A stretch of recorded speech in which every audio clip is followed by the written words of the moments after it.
ایک عورت جو اپنے دل کو پھر سے محبت کے لیے کھول دے جبکہ اس کا دل ٹوٹ چکا ہو، یقین جانو اس جیسی بہادر عورت کوئی ہو ہی نہیں سکتی۔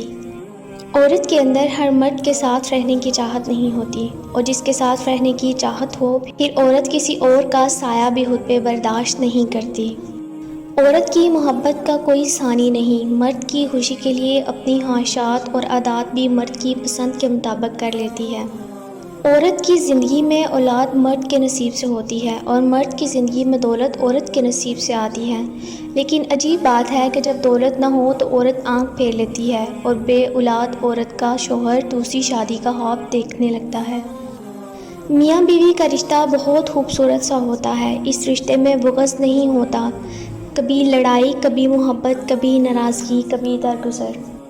ایک خوبصورت اور باکمال عورت وہ ہے جس سے آپ دنیا کے ہر موضوع پہ بات کر سکیں، لیکن اسے اپنی حدود معلوم ہوں اور آپ کو وہ حدود بتانے کی ہمت رکھتی ہو، پھر اس کے علاوہ کوئی چارہ نہیں رہ جاتا کہ آپ صرف اور صرف اس کی عزت کریں۔ عورتیں اپنا فیصلہ خود نہیں لے سکتی، عورت اپنے لیے پسند کا ماحول نہیں بنا سکتی، عورت خود کو بے گناہ ثابت نہیں کر سکتی سوائے اللہ پر معاملہ چھوڑنے کے۔ عورت کو بس پیار والی زبان سمجھ آتی ہے، پیار، عزت، نرمی اور محبت سے بول کے تو دیکھو، وہ اپنا سب کچھ قربان کر دے گی۔ عورت کو محبت کم دو گے تو وہ سمجھوتا کر لے گی، لیکن عزت نہیں دو گے تو وہ اندر سے مر جائے گی، لاکھ کوشش بھی کر لو وہ دل تک پہنچنے نہیں دے گی۔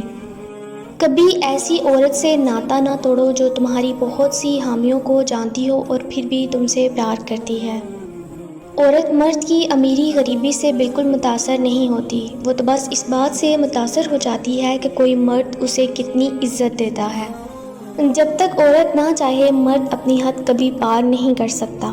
عورتیں اپنا فیصلہ خود نہیں لے سکتی، عورت اپنے لیے پسند کا ماحول نہیں بنا سکتی، عورت خود کو بے گناہ ثابت نہیں کر سکتی سوائے اللہ پر معاملہ چھوڑنے کے۔ اللہ تعالیٰ نے عورت کو مرد کی پیشانی سے نہیں بنایا کہ وہ مرد پر حکمرانی کرے، نہ اس کے پاؤں سے پیدا کیا کہ وہ اس کی غلامی کرے، بلکہ اس کی پسلیوں سے پیدا کیا کہ وہ اس کے دل کے قریب ہو۔ عورت مرکز نگاہ بننا چاہتی ہے، لیکن گھورے جانے پر اعتراض ہے اسے۔ اپنی بیوی کو کبھی بھی دکھ نہ دیں، کیونکہ بیویوں کی دنیا بہت چھوٹی ہوتی ہے، اپنے شوہر سے شروع ہوتی ہے اور شوہر پر ہی ختم ہو جاتی ہے۔ عورت تب برباد ہونا شروع ہوتی ہے جب اس کے حسن کی تعریف ایک غیر مرد کر رہا ہوتا ہے۔ ایک لڑکی جب رخصت ہو رہی ہوتی ہے تو وہ صرف اپنا گھر نہیں چھوڑ رہی ہوتی، بلکہ گھر کے ساتھ اپنا بچپن، اپنے ناز نخرے، اپنی انا، اپنا آپ بھی چھوڑ رہی ہوتی ہے۔ عورت اگر محبت کر بھی لے تو بھی اقرار نہیں کرتی، مرد کو محبت نہ بھی ہو لیکن اقرار ضرور کر لے گا۔ بیویاں اور بیٹیاں ہر کسی کو حضرت فاطمہ جیسی چاہیے، لیکن کوئی بھی حضرت محمد صلی اللہ علیہ وآلہ وسلم جیسا باپ نہیں بنتا اور نہ ہی حضرت علی رضی اللہ تعالیٰ عنہ جیسا شوہر۔ عورت ہی اس لیے غیرت کے نام پر قتل کر دی گئی، ورنہ بغیرتی کے بڑے بڑے ریکارڈ تو اب بھی ہمارے معاشرے کے مردوں کے نام ہی ہیں۔ عورت کے پاس یہ صلاحیت ہے کہ حالات کے تقاضے کے مطابق وہ والدین کا بیٹا بھی بن سکتی ہے اور اپنی اولاد کا باپ بھی۔ عورت کی عزت کرو، کیونکہ قرآن نے خود عورت کو اپنی پسند ناپسند ظاہر کرنے کا پورا حق دیا ہے۔ مرد کو عورت کے کردار کی کتنی فکر ہوتی ہے، اتنی فکر اگر اپنے کردار کی کرے تو کتنی عورتیں بد کردار کہلانے سے بچ جائیں۔ یہ سچ ہے کہ عورت میں درد سہنے کی عادت ہے، مگر اس کا یہ مطلب بھی نہیں کہ وہ درد دیے جانے کی مستحق ہے۔ مرد کا گناہ وقت کے تالاب میں کنکر کی طرح ڈوب جاتا ہے، جبکہ عورت کا گناہ ساری عمر کنول کے پھول کی مانند سدا آب پر رہتا ہے۔ بس یہی ایک سچ ہے۔ دنیا میں عورت کو سب سے زیادہ عزت قرآن پاک نے دی ہے۔